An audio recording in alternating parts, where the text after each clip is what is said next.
这是刚做的稻花鱼，泥腥味很重。用细流水浸好身的那一刻，我就决定把它养进肚子。兄弟们，3个半月前，我把放流的本地鲤鱼苗拿出了一部分，放进这个向当地村民租的2亩水田里。现在稻谷已成熟，今天放干水看看能做到多少稻花鱼。由于是第一次种稻谷和养稻花鱼，完全没有经验，中途经历了很多次暴雨，水都漫田了，不知道有没有跑完。先把排水通道挖开，水放干就开始找鱼，还是比较幸运啊，这把妥了有鱼。做稻花鱼的话，我估摸着兄弟们不爱看，我就跳过了啊。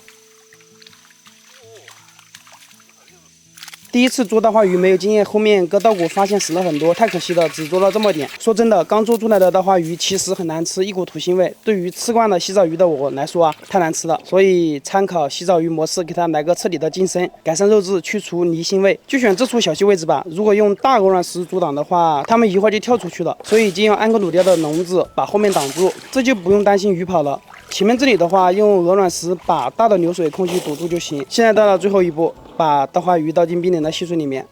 兄弟们看，皆若空游无所依，这么干净的水质，稻花鱼畅游，光看着就舒服。这不仅能净化鱼肉质，还能净化我们浮躁的心境。洗澡期间，至于会不会被偷，那是不可能的。今年夏季这股天气简直太热了，这安格鲁雕真的一刻也不想待在外面。此刻水里乘凉的它，真让牛马羡慕啊！7天一晃而过，差点让这几条稻花鱼钻过去了。这活里没得说，鱼的颜色深了很多，肉质的话肯定有些许提升。今天我实在忍不住了，必须要把它们请进锅里。这鱼死之前还能让我做2次，这一辈子也算值了。至于稻花鱼的做法嘛，我参考了很多视频，就来个湖南特色吧。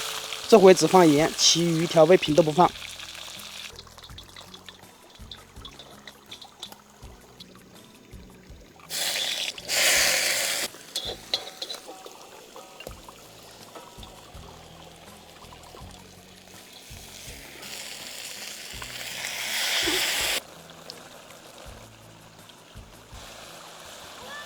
哇，好香啊，兄弟们，可以开吃了。兄弟们，这种啊，很入味的。这个鱼皮很酥脆啊，这个豆子精华部分肯定很好吃啊。兄弟们，这越吃越入味啊。这吃剩下的鱼头鱼骨就喂这里面的冷水鱼吧。